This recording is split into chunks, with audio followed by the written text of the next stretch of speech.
어떤 신자분이 와서 그래요. 신부님, 도대체 달란트가 맞습니까? 미나가 맞습니까? 라고 하는 분도 있어요. 근데 지금 제 얘기를 듣고 뭔 소린가 하는 분은 이번 퀴즈 공부 열심히 하셔야 돼요. 자, 오늘 복음에서는 어떤 사람이 왕권을 받으러 떠나면서 종들 10명을 불러서 돈을 나누어 주죠. 그런데 얼마를 나눠줍니까? 한 미나씩 10사람에게 한 미나씩 나누어 줍니다. 그런데 마태복음을 보니까 어떤 사람이 먼 길을 떠나면서 종들을 불러서 어떻게 나눠줘요? 첫 번째 사람에게는 5달란트, 두 번째 사람에게는 2달란트, 세 번째 사람에게는 1달란트. 근데 오늘 보니까 달란트가 아니라 뭡니까? 미나. 10미나를 가지고 10사람에게 하나씩 나누어 줬다는 거죠. 그러면서 너희들이 장사를 해서 무엇인가를 해서 돈을 벌어놔라 하면서 아주 구체적으로 말하고 떠나갑니다. 달란트에 비유해서 우리가 달란트라는 것, 지난주 제가 저녁미사 때는 말씀드렸지만 이 금 달란트의 시세가 시대마다 다른데 제가 요즘 시세로 계산을 해봤더니 얼마 된다고 그랬죠? 13억이 조금 넘어요. 한 달란트가. 그럼 내년 되면 또 얼마일까요? 모르죠. 금 시세가 바뀌니까. 그런데 미나라는 것은 한 달란트의 60분의 1입니다. 그러면 13억의 60분의 1이면 얼마예요? 계산하기 좋게 12억으로 할까요? 12억으로 하면 얼마죠? 2천만 원 정도? 그런데 이거보다 조금 더 비싸겠죠? 떠나면서 종들에게 얼마씩 준 겁니까? 한 2천에서 3천만 원 사이를 주고 떠나간 겁니다. 그런데 돌아와서 보니까 첫 번째, 두 번째 종은 장사를 해서 10미나를 벌고 5미나를 벌지 않습니까? 달란트에서는 각기 다르게 주었죠. 묵상하는 포인트가 살짝 달라요. 그런데 미나는 똑같이 주어집니다. 그런데 어떤 사람은 10미나를 벌고 어떤 사람은 5미나를 벌었죠. 근데 늘 누가 문제야? 마지막 사람이 문제라는 거죠. 달란트에서도 마지막 사람은 어떻게 했죠? 땅에 묻어뒀죠. 그리고 주인에게 그대로 돌려주지 않습니까? 근데 거기서 묵상할 게 뭐라고 그랬어요? 주인이 아주 오랜 동안 떠났다가 다시 돌아왔다고 했어요. 그런데 오늘 복음을 보니까 어때요? 긴박함이 느껴지지 않습니까? 이 사람이 종들을 불러서 뭔가 나눠주고 그리고 떠나는데 지금 상황이 어때요? 이 사람이 지금 뭐하러 갑니까? 왕권을 받으러 가는데 반대하는 사람들이 있어요. 그래서 사절단을 보내서 이 사람이 왕위를 받는 것에 대해서 반대한다는 의견을 내죠. 하지만 결국에는 뭘 받아와요? 왕위를 받아서 옵니다. 이 안에는요, 우리가 눈치채지 못할 수 있는 그런 또 다른 상황이 있다는 겁니다. 지금 왕권을 받으러 간 사람은 옥석을 가리기 위해서 뭔가를 주었다는 거죠. 자기의 종들입니다. 반대하는 사람들이 아니라 자기의 측근들을 불러서 나누어 주고 내가 왕위를 받아올 테니까 너희들도 능력을 발휘해서 나에게 뭔가를 증명해 봐라. 그러면 내가 너희를 크게 쓰겠다라는 거죠. 어떻게 본다면 기회입니까? 아닙니까? 기회라는 거죠. 지금 보니까 다른 사람들이 우리 주인의 길을 방해하고 있어요. 그러니까 조금은 어려운 사정입니다. 그러니 종이 된 나라면 그 주인을 위해서 최선을 다해야 됩니까? 아니면 눈치를 봐야 됩니까? 가만히 보니까 이 주인을 반대하는 세력이 좀 센 것 같아. 그러면 주인을 따르는 나는 어떻게 되죠? 이 주인이 나중에 망하거나 이렇게 되면 나 또한 어떻게 돼요? 나 또한 그러니까 살짝 눈치 보는 거죠. 그러면서 주인을 반대하는 세력들이 좀 크지 않을까 하면서 양다리 걸치고 있는 거죠, 살짝. 그러니 이 사람의 마음 안에는 어쩌면 주인보다도 반대하는 세력에 더 동화되어 있는지도 몰라요. 그 세력에 포섭되어 있는지도 모릅니다. 그러니 오늘의 이야기는 단순히 미나를 불렸다 안 불렸다가 아니라 어떤 자세로 주인에게 충성하느냐, 이것을 본다는 거죠. 첫 번째, 두 번째 종은 열심히 했죠. 그래서 10미나를 벌고 5미나를 벌었어요. 한 미나를 가지고 이렇게 번다는 게 쉬워요, 어려워요? 어렵죠. 그러나 중요한 것은 자기에게 주어진 것을 가지고 그렇게 노력했더니 10미나를 벌은 대가로 10고울이 주어집니다. 한 미나와 한 고울이 동등할까요? 우린 늘 생각하죠. 아니 힘든데 어떻게 그렇게 살란 말인가? 보상이라는 것이 엄청나게 더 주어진다는 겁니다.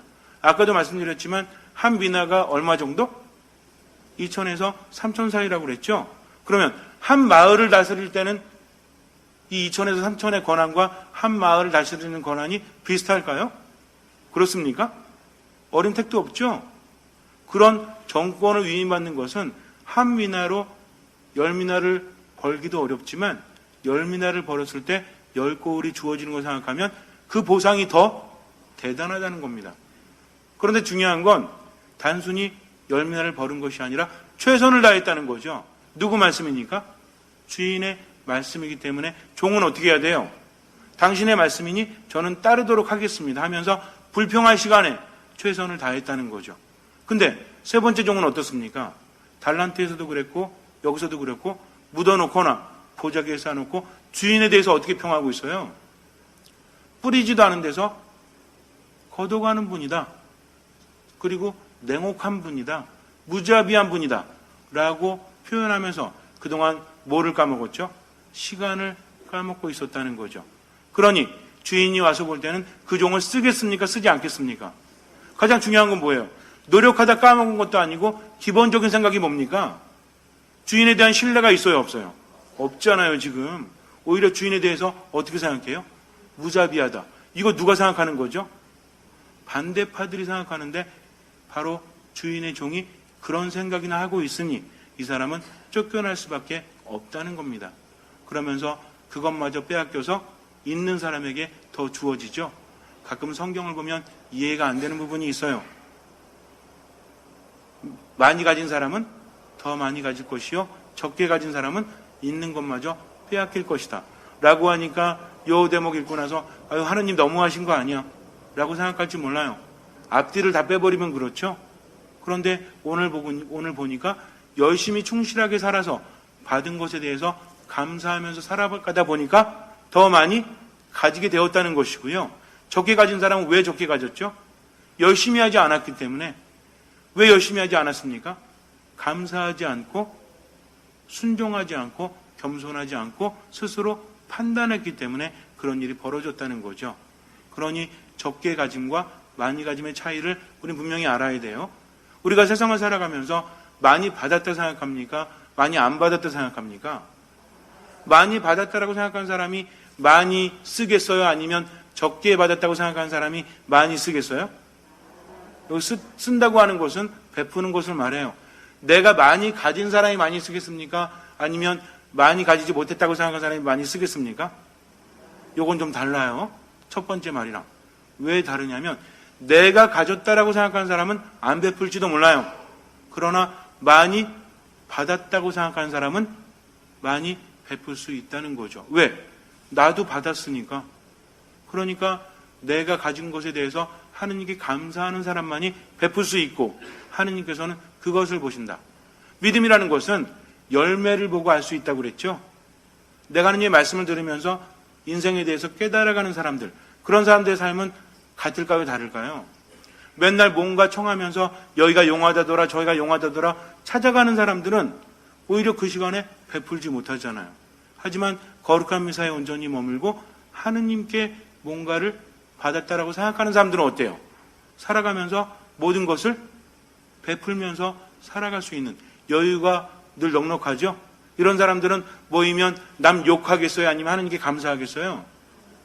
그렇습니다. 그러니까 제가 뭐라고 그래요? 여러분들 남 얘기하면 모여가지고 남 얘기하면서 그 사람이 험담하면 하늘나라 들어간다 못 간다? 아니 뭐 남 얘기할 수도 있지 그까 있고 갖고 하늘나라 들어가지 못합니까? 라고 하면 다시 한번 생각해 보세요. 어떤 사람이 남 얘기하나? 하느님 안에 머물면서 많이 받았다고 하는 사람은 감사하는 사람이요. 이런 사람은 믿음이 있고 하느님께 순명하면서 겸손하죠. 그러니까 판단하지 않는다고 그랬죠. 근데 남 얘기한다는 것 자체가 겸손하다는 겁니까? 아닙니까? 아니라는 거죠. 믿음이 있다는 겁니까? 아닙니까? 하느님께 감사해요? 안 감사해요? 안 감사하니까 그렇게 하는 거죠. 조그만 행동을 말하는 것이 아니라 그 내면에 있는 뿌리를 말한다는 겁니다. 그러니까 내가 그렇게 하지 말아야 되겠다라는 생각도 중요하지만 하느님 안에 머물면서 감사함을 찾는 사람들, 그러니까 내가 받은 게 이렇게 많구나, 내가 능력이 이렇게 있구나. 그러니까 어떻게 해야 돼? 하느님과 사람들을 위해서 좀 써야 되겠구나. 라는 생각을 하는 사람들이야말로 참으로 하느님 안에 머문다는 거죠. 근데 가만히 보니까 인생에 대해서 불평하고 가지지 못한 것에 대해서 한탄하는 사람들. 이 사람들은 누가 가장 불행해요? 자기가 불행하고 그 불행을 다른 사람들에게 나누어 주지 않습니까? 불행도 퍼진다는 거죠. 여러분들은 하느님께로부터 많이 받았다 생각하세요? 아니면 많이 안 받았다 생각하세요?